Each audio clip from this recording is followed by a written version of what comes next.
Welcome to Challenge Yourself Coaching and Leadership Podcast. We are so excited to be here with you.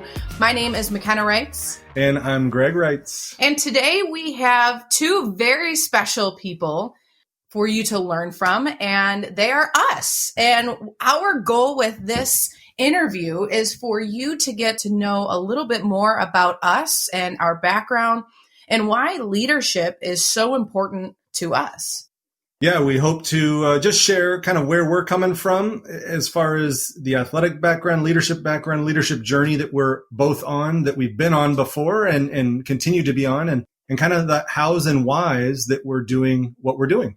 So just to kind of give you a quick little background about us, Greg and I have been married for a little over 10 years, and we're going to kind of get into how we met in just a little bit. But we both obviously are coaches. If you had listened to our trailer, I've been a varsity volleyball coach for 16 years, primarily at Springfield High School, which is located in Toledo, Ohio, as the varsity volleyball coach.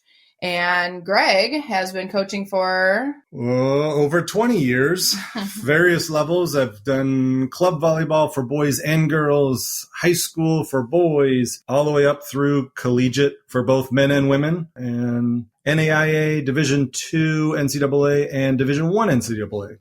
So if you guys know us or start to learn about us, we are probably two of the most competitive people that there is. Like, we can't do anything as a couple without putting a challenge to it. And unfortunately, I usually always lose because Greg, he's shaking his head right now, Greg is just so damn good in everything that he does. So my question to you, Gregory, is you are extremely competitive. You love to excel and you love to strive to be the best in literally, when I say literally everything in your life, I'm talking about literally everything in his life. Where did that mentality come from? Gosh, I don't know if I can even answer that in a straight answer because I don't know when it began. I feel like it's always been there. I have an older brother that's 2 years older than me. He got started in sports before I did, obviously, because he got started a good 2 years before me, but I followed in his footsteps at every practice he ever participated in. So from soccer to t-ball, he went into wrestling. I went into wrestling after that. Football, I think we started about the same time because I started with some junior football before high school.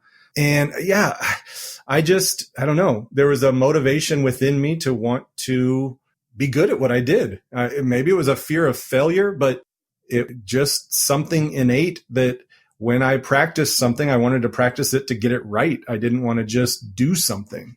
So it's the chicken or the egg. What came first, competitiveness or the drive to be competitive? I have no idea. Could you answer for yourself? When did you become a competitive person? Since obviously we continue that today. Did that start early, or is that something that I brought out? No, you definitely did not bring that out in me. It's been, I think my dad and I remember one Thanksgiving having a competition on who could peel the most potatoes the quickest. And I won. And my dad will always say he won, but no, I won. I really, I grew up in a very equal and strong household. My grandfather, my dad's father, was a very competitive man, born in 1917, fought in World War II, but had a love for baseball and actually was on a baseball league in World War II and was a pitcher over in North Africa and Europe in World War II. And he actually ended up trying out for the Cleveland Indians, which for you, those who know, I love the Cleveland Indians.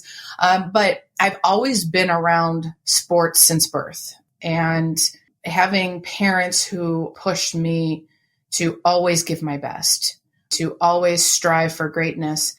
From a very young age, I learned how to swim. My dad swam competitively at Miami of Ohio, just living in a household of athletes. And, I started competitively swimming. I swam about 10 years year round for 2 different clubs and played t-ball to softball to fast pitch. And then played basketball for a year, realized that was not the sport for me, way too much running for me. But then I fell in love with volleyball, and I tried volleyball with the rec league near here. And, everything that I did, I wanted to be the best. I wanted to always be on the court. I wanted to always have the fastest time. My dad was just always my inspiration of pushing me to strive for greatness. And like I said, we've always been competing and always wanting to win. And I remember my dad, even with putt-putt, it was crazy. My dad, even at 5 years old, always chose me as a partner because he knew someday I would eventually be good enough to be able to take on my mom and my brother. And I did. And he just believed in me. And, having a strong mom who just never took no for an answer just kind of gave me that empowerment to always want to be who I am. And I'm very grateful for that. So when did you know, whether it's on a court or on a field, that you wanted to be a leader? I mean, when I look at you, I might be biased because I'm your wife, but I am inspired by you. Every time I see you interacting with athletes, every time I see you, even with our own daughters, you are just a natural born leader. Do you think that it was something that was innate, or do you think it's been something that you have built upon over years that has allowed you to be in the position that you are today? I would probably say it's a little of both, because I know from early in my youth, I always liked working with kids and teaching. And it wasn't just working with kids, but that's just, my mom worked in daycare. And so I was always around kids early on and really enjoyed kind of the teaching and interacting with the kids to help them grow. And so the growth mindset was instilled really early. I was never really a vocal leader. I'm not a very vocal person, so this definitely goes against everything. That is a true statement. If everything that I've ever been, I wouldn't say brought up to be, but everything that's ever been part of me. Talking is not something that I really did often. When I became a leader was more of a just do what you're supposed to do, and hopefully people follow along and we have success. And so I've never labeled myself a leader. If someone else labels me a leader, that's great. That's nice. But that's not what I'm out to do. I'm just out to be the best me I can be continually. But I like to share what I've got with others, and hopefully they can experience some of the same successes, because, man, it's pretty awesome whether you're on the court. I mean, I still love to win on the court, so I would probably say I prefer that. But it's a pretty awesome experience to be able to be on the sideline and watch your group of men or women or boys or girls, whatever level it is, succeed and win. And I mean, that feeling inside is pretty great. Again, I'd probably lean towards I'd rather be doing it myself. I'm a little bit selfish that way. I like to have my hands in the competition, but the next best thing is training others to excel. So yeah, when did it start? Gosh, starting to teach a small child how to do something, maybe ride a bike or addition, subtraction. I know with my girls now, it's when they pick up something with knowledge base, or, I mean, it could be a skill. It's just in awe of the development process. So it's learning for both sides, the teacher and the student, and seeing what's possible next. Yeah, that's the roundabout answer to not answer the question. And welcome to my life, people. This is what I do. But in all honesty, he is a doer, not a sayer. He's a very humble person who just wants to excel and never wants to be in the spotlight, and is that quiet leader. And when he says that he doesn't label himself as a leader, I completely disagree. But that's just who he is. And that's why I love him. But that's what makes me so proud to be his wife, is that he's just very humbled, and he's very proud, but never says it out loud. And that's why I love to be able to do something like this to really exemplify what an amazing leader he really is. Oh, shucks. No, I think a big thing too is leaders lead in different ways. And I've never in my lifetime been a vocal leader, except for when I'm trying to teach now on the court or specific skills. I tend to be way more wordy than I would have ever been prior to getting into my coaching role. But no, it's getting that information out. And I mean, yeah, you do what you do. You don't get to label yourself. You just be you. I think that's been my model, is just be you. And I've learned from some incredible leaders in the coaching world, especially, that I've been able to mentor with and emulate styles from. And that's helped me. And some of my favorite people on the sidelines have been those just stoic leaders that they didn't tell you they were a leader. You just knew they were. So I guess that's kind of where it comes from, as well as experience with others.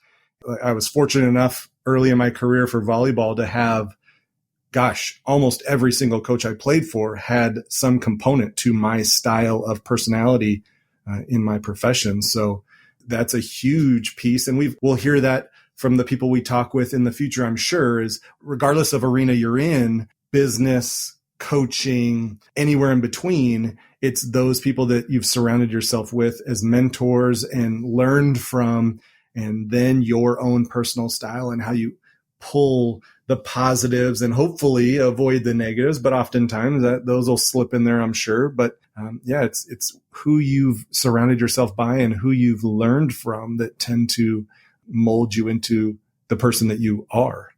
And I think the most important part is that, especially at a younger age, we didn't have a choice of who we were surrounded by, who our teachers were, who our coaches were. And for me, looking at teachers from elementary, in particular, I remember my fourth grade teacher, Mrs. Mikesell, who is one of the main reasons why I'm a teacher today.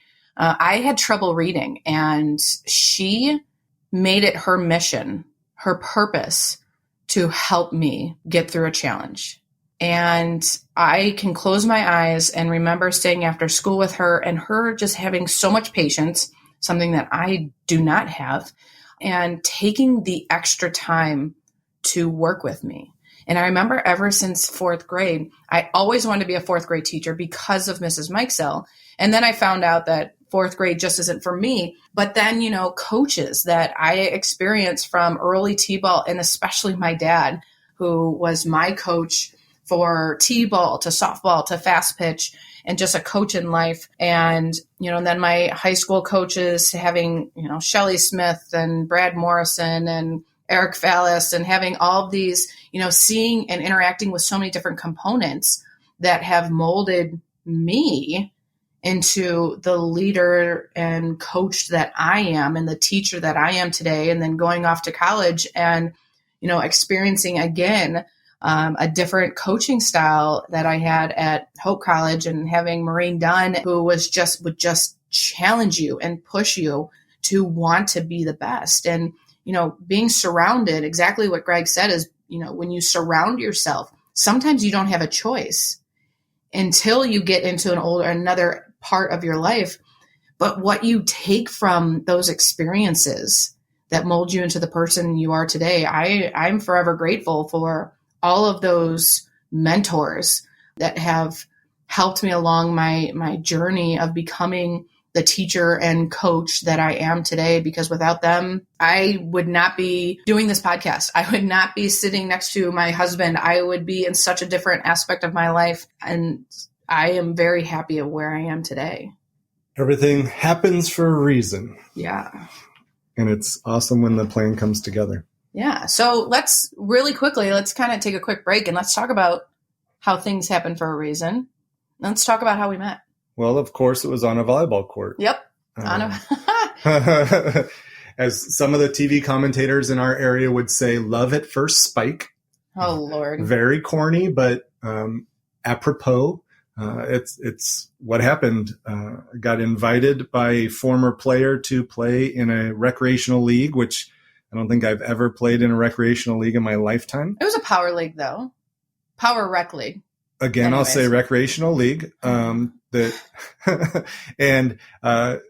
was in a situation or a time in my life, a pause in having some free time to say, yeah, that sounds fun. Let's do it. And that's where we first met. McKenna was on the team that I was invited to play on, and we played several times and played in a tournament and won that tournament. And look what happens when you win and you get used to winning. And from there on, we clicked. Yeah. So my side of the story is I remember Rachel, who was his former player and actually is a year younger than me, who we played against each other in high school, had said, "Oh, I've got this really great player. He coaches at University of Toledo. He played at Long Beach. He's this great player." And I was so excited to see this guy. I mean, I'm an avid, I love volleyball. And then he started playing and I'm like, it's not really that good. It was a Sunday night league. So evening on a Sunday. Sunday is a day for church and relaxing. And so adding on, he's wearing his church socks to play in, his Argyle church socks, because he didn't want to dirty another pair. But I just remember him not, impressing me all that much. Like, he had some ball control, great, but, and he was playing middle, which I know he wasn't a middle, but you put him in any position, he can play any position, until he asked me to play in a fours tournament.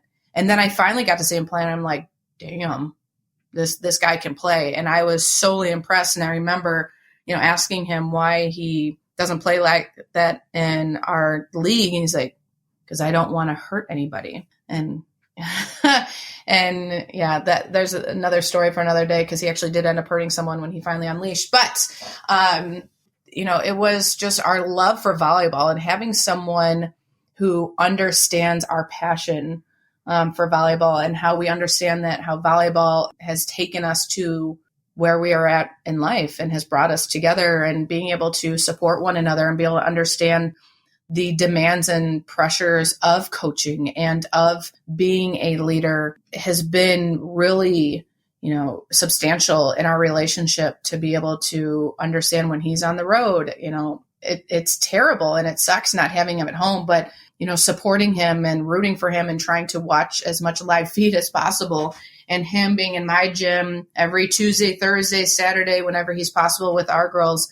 It's really been a blessing in our lives to be able to support one another the way that we do. Very much so. And for those of you who aren't volleyball people who are listening to this, please do yourself a favor. Take some time and watch some highly competitive volleyball and see, and you'll quickly come to the conclusion that is by far the most difficult sport to play physically, because it just requires such skill and such technique.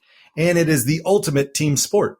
You have to rely on your teammates. You can't have one phenomenal player go to the basket and dunk a ball and do that over and over and over again, or one great pitcher that pitches a shutout and that's the game, or one grade of this or one grade of that. It requires everyone to be great, especially at the highest level. So with the Olympics coming up next year, fingers crossed, do yourself a favor, become a fan of the sport. With YouTube, it's awesome as well. You can pull up videos of the AVP from back in the 90s, all the way through the Olympics in the 80s, that we started having success. The United States created this sport, so let's be as successful as we can. And it's great to see us that successful. And the gold medals in the indoor and outdoor game is great. And hopefully in the near future, we'll be talking with maybe someone who possesses one of those. But really, I think from here, we want to give you an idea of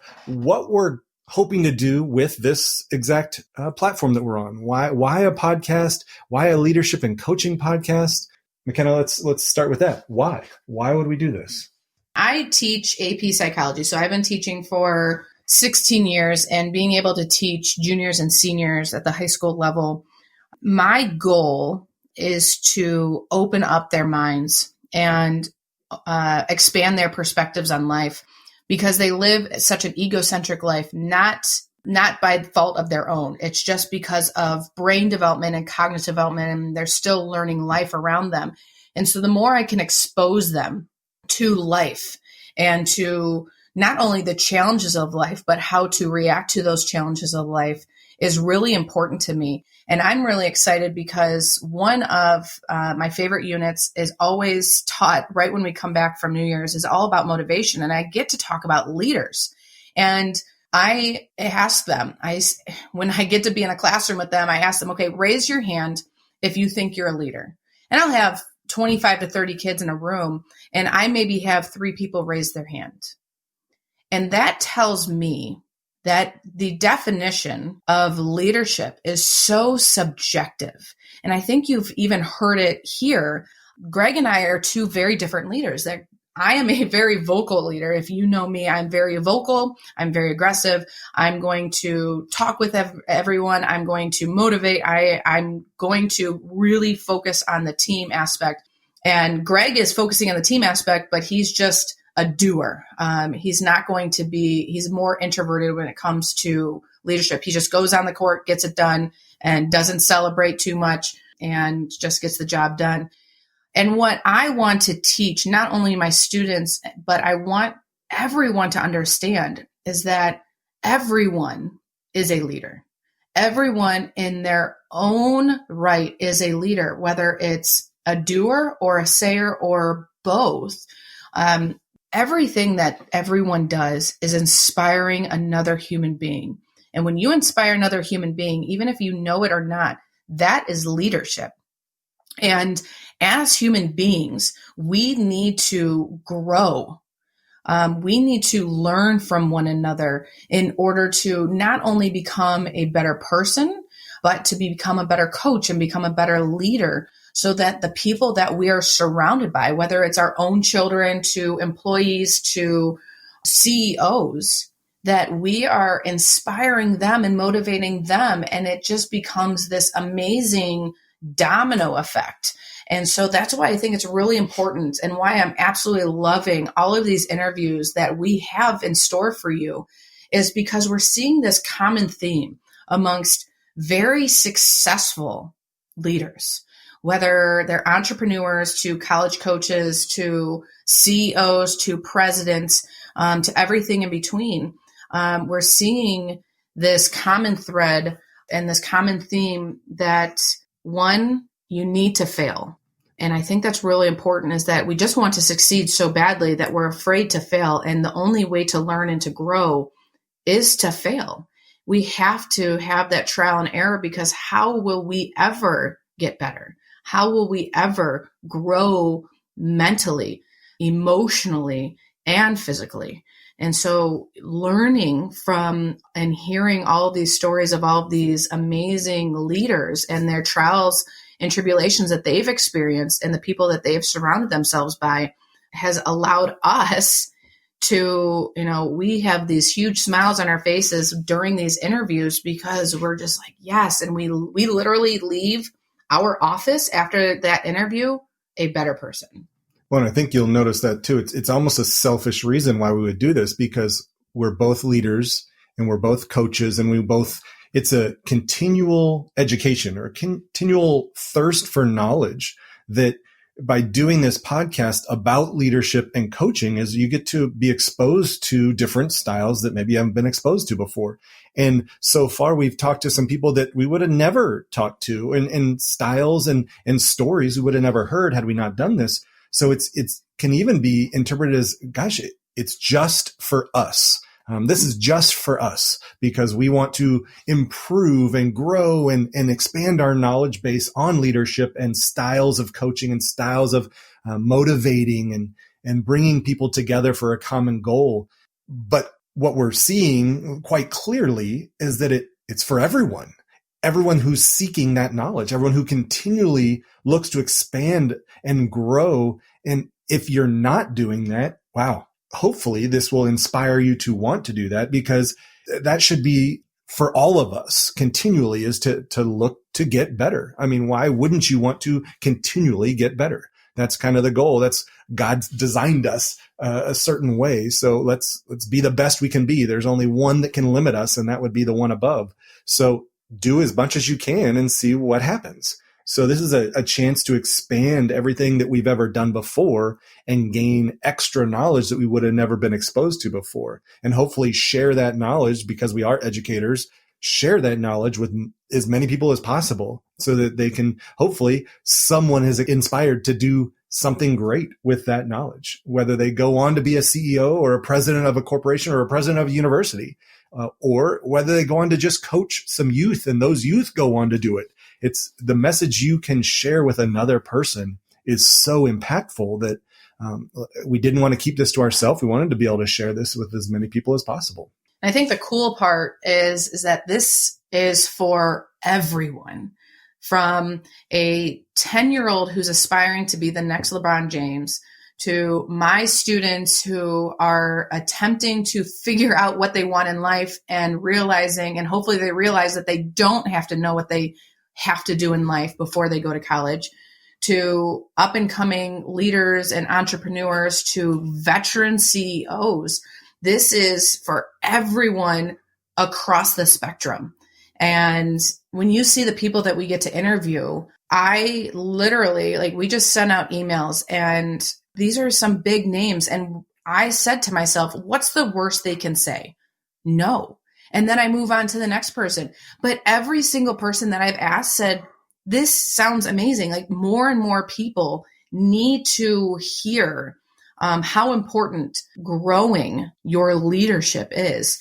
Because regardless if you're that CEO or if you are on the front line at a fast food restaurant, you are always learning from one another. And I think that's so important at any aspect, at any stage of life. This is going to be very monumental for us. I'm really excited what we are going to be able to share with you guys. Yeah, and I think the goal would be open yourself up and listen and see what you can glean from each individual person, because there's going to be pieces of knowledge that can be incorporated into your life, whether it's the mentorship circle and how impactful that can be, whether it's as simple as, like McKenna said, you're a frontline worker at a restaurant, at a fast food restaurant, but you know what? Maybe someday you're going to be running that restaurant. Maybe you're going to be running the corporation that owns that restaurant. I mean, you don't know where you're going to be. You just know where you are. So appreciate where you are and learn as much as you can and use that to help you get to where you want to be. So let's kind of give them a little bit more insight on our philosophies as leaders in the positions that we're in. So you've been in the college coaching world. You've been at the Division I level for many years. You're at the NAIA level now. You coach both men's and women's. When you are recruiting to having the player on the team, what are some characteristics that you are particularly looking for to, one, be a part of your program, and then two, to be a leader on your court, possibly in the captain's position, or, saying that this person needs to be on our court because once they're not on our court, it starts to fall apart. And we've all seen that. Yeah, that's a tough one. When it comes to recruiting, I have a very broad scope or a very wide net in how I recruit, and throw out that net and see, because I would hate to want to limit myself and miss an opportunity because of being too narrowly focused on a certain type of player or a certain type of person or a certain GPA or a certain this or a certain that, because I don't want to label someone as not able to succeed until they have labeled it for themselves. So I look, from someone who's struggling academically to someone who's top in the class, from someone who barely gets a passing score in their entry exams to someone who's gotten almost a perfect score. Physically, and McKenna can attest to it, I don't have a set, you have to be this size or this ability. I guess I'm a little bit egotistical when I believe I can make you better on the volleyball court. What I have a hard time doing is making you a much better person. So really the goal for me in the program is become a better person than where you were when you got here. And that's as simple as holding a door open for someone who's coming to a door, or saying please and thank you in every chance you get. If someone rolls you a ball in the middle of a game, I still find myself saying thank you. And thanks parents for doing a great job, because I feel like that's a huge piece to that. Being humble, you're willing to say thank you to anyone that's going to do something for you, whether you're the president and they're the entry-level worker, or vice versa. I hope and pray that comes from my program. So being a better person is a huge piece. When it comes to looking for leaders, Gosh. And again, I have a very different style than a lot of people. I don't want to label you a leader, because in my past, I've been wrong. I've labeled the wrong people leaders, and the team doesn't do as well as they could. I've also asked others to label our leaders, and sometimes they've gotten it wrong. So having like that team nomination. So what I've done more in the last, probably about 5-6 years is everyone on our team is a leader. If you have something to say, go. If you're a senior, if you're a freshman, I don't care. We don't appoint captains. We'll appoint a court captain because we have to in volleyball. We'll appoint someone to go do our coin toss because we have to in volleyball. But we don't have quote unquote captains because I don't want anyone's voice to be limited. So that's a very different technique than a lot of teams. And a lot of people celebrate the captain and give them special recognition and a special photo in their media guide or press on their website. So I guess that's a negative in doing everyone. However, it's allowed a freshman to step up and say, hey, this is what we've got to do in a locker room talk or in a post-game talk or a pregame or even in a timeout, as opposed to only looking to a certain person or certain people. So yeah, that's probably going to get some debate back and forth on wow, why that? Why this? You don't have anyone that can do that. That's just been what I've chosen to do over the last several seasons. And I guess we've had some decent success. So if it ain't broke, don't fix it. But always looking to learn. So I guess if we have natural leaders, they don't need the title. So they are natural leaders. And if we have a quiet leader, if they don't get the title, they're not going to lead. But if everyone has the ability, then chances are that will help them.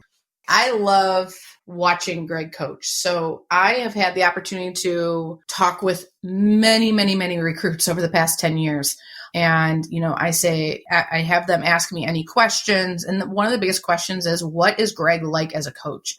And that's one of my favorite questions. And I try to not be biased. And I feel like my blinders completely off because I have high expectations when it comes to leaders and character. And the character that they exemplify day in and day out is huge to me. And what I always tell recruits is that he's a teacher. He is going to teach you the game. He is going to make you better physically. When it comes to skill wise, he can adjust something just minuscule that will make you 10 times better when it comes to an actual skill. And he's really good at breaking down a technique or a skill or whatever it may be. But he also is just a great person. And that's, what I fell in love with him about was that he's just has this passion for life and this passion to make people better. And I remember one of the very first seasons of the men's season, and we were at a hotel in Chicago, and a couple of the guys were new to the team and just weren't acting like gentlemen. And he took them aside and had a discussion with them, and they completely changed. I mean, I got to see them grow into these men over the next couple years who held the door open for everyone, who said pleases and thank yous, who really started to look outside of their own little bubble. And that's what I'm really proud of, is that, I think, it's what, 0.5% of anyone is ever going to do anything with volleyball after college. What would you say percentage? Yeah, it's a pretty very small percentage. It's a very small percentage to go play nationally, the national team, or go play professionally overseas. But his responsibility is to not only teach the game and help them grow as athletes, but also as people and as students. And, when they graduate from his program, I can contest that they are truly better people. Well, and that's I guess the goal, and that's why it's the goal. It's a very simple goal of become better. Well, how do you quantify that? Well, that maybe you can't, but it's a feeling, and that's what I guess I learned early on too. Is it's hard to go against your feelings. So yeah, that's kind of where I got my background. But obviously McKenna is a very different person when it comes to on-court personality and how she motivates. Very boisterous and very different. Don't get me wrong, I like to celebrate. However, but where does that come from? How do you pick your captains? How do you find your leaders? How do you help grow your leaders? Now you're in a different world. You're dealing with what is in your district. You get to work with the players that come out for the program. So you have to find, you don't get to select. And that's obviously a completely different world, but you're able to mold them into a team pretty quickly and pretty effectively as well. And that really starts at a very young age, starting with youth camps. We bring it all the way down to kindergartners, of bringing kindergartners into our youth camps all the way to 8th grade, from having both boys and girls at our youth camp, of having them just experience the game. Whether they're in our district or not, of just, having fun and learning the game, but then also being able to be around my coaching staff and my players, and hoping that is something that they want to be a part of when they get to high school and that they're striving for. And so I think it's really important. I am very fortunate enough where I'm in a district where we only have one middle school. And so I don't have multiple middle schools feeding into our high school. And so I try to incorporate the 7th and 8th graders, the upcoming 7th and 8th graders, into our summer workouts as much as possible.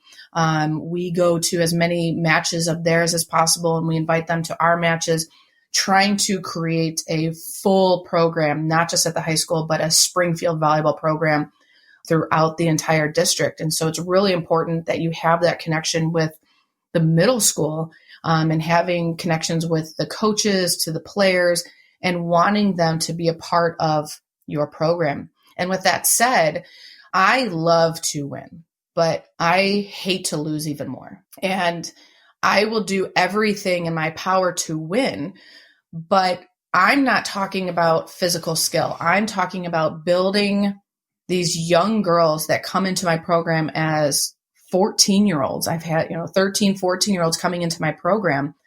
And my ultimate goal is to build them up, build up their confidence, their self-esteem, because they're at such a critical age as a female, dealing with social media and dealing with society and dealing with social life and all of the pressures that come with it, and trying to build them up so when they do leave my program, when they graduate from high school, that they are these young, strong, independent females who are ready to take on the world, whether they're going to college or going, into vocational, whatever they may be doing, but they are able to walk around with their head held high and being able to make choices on their own.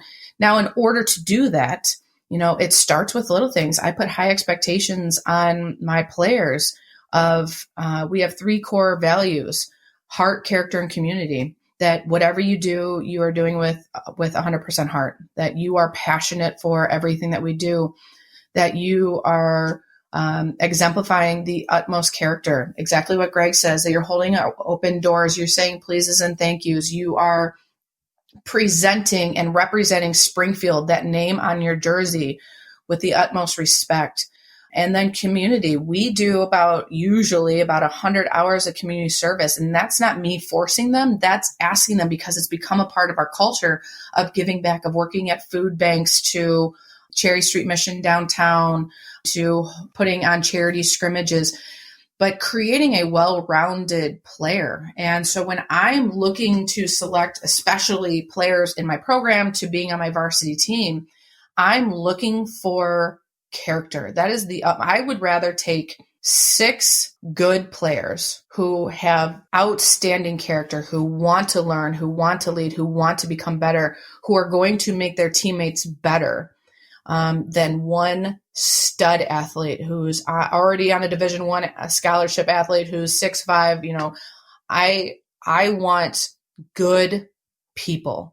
and who want to grow and who are coachable. And that's a big word, is coachable. And I think that's just not in athletics, but I think that's in life, that it's okay to be critiqued and it's okay to have constructive criticism, because how else are we going to get better? And so something that I really focus on is our mindset, and focusing on positive mindset and that positive psychology of believing in yourself and putting the team ahead of your own and playing that role. And so when it comes to captain selection, I'm looking for someone who's going to continue to inspire and empower and lead the rest of the team, because I'm dealing with such different ages and such different cognitive abilities. And sometimes we have to have conversations, but I think learning that skill, whether you have that captain title or not, is so important. And that's why I love coaching high school. I love to be able to mold these young girls into such strong young women. And I've been doing it for 16 years. And, being able to see them go off and play in college or go to college and graduate and already in grad school or getting married and having babies. That's why we do this. It's not for the wins and losses. But what I think is that when you put everything together, winning comes along with it. And you focusing on the little things. I remember when I took over the program and I said, okay, your shirts need to be tucked in at all times. You cannot touch the blue when you run around doing laps. It's all the little things. And they kept questioning me, but then they started to understand when you focus on all the little things in life, they start to add up together to make big changes in our life. I think a take-home message for everyone will be, do what you do with passion and with intent and with a want to be better each and every time you do it. And success is bound to occur. So that's kind of our goal for each and every one of you out there, is wherever you are in your journey, whatever field you're in, hopefully you're passionate about it, or you're passionate about something that you can then venture off and express yourself with. It may be your hobby that you get. Maybe the job has to be a job. You don't have a career that you get to be passionate about, but you have hobbies, community service and outreach that you're passionate about, and you get to do that to express yourself, or whatever it happens to be. We hope that somewhere along your journey, you can find inspiration and knowledge from someone else that we get to share with you. And if you ever have questions for Greg and I, if you ever want Greg and I to work with you or your business or your team on creating team unity and working on the mindset and working on those skills that are so vital to grow as a leader, we would be more than happy to work with you. If you are also a leader out there that would love to be on this podcast, please, please, please contact us, challengecoaching.org. We're on Facebook. We are on Instagram. We are just wanting to connect with as many people as possible and work with teams and businesses and entrepreneurs to help continue to grow themselves as leaders. So thank you for taking the time to listen to a new podcast and to challenge yourself to become a better coach, to become a better leader. And we're really excited for these upcoming interviews. So we hope you enjoy, and we hope you're always challenging yourself.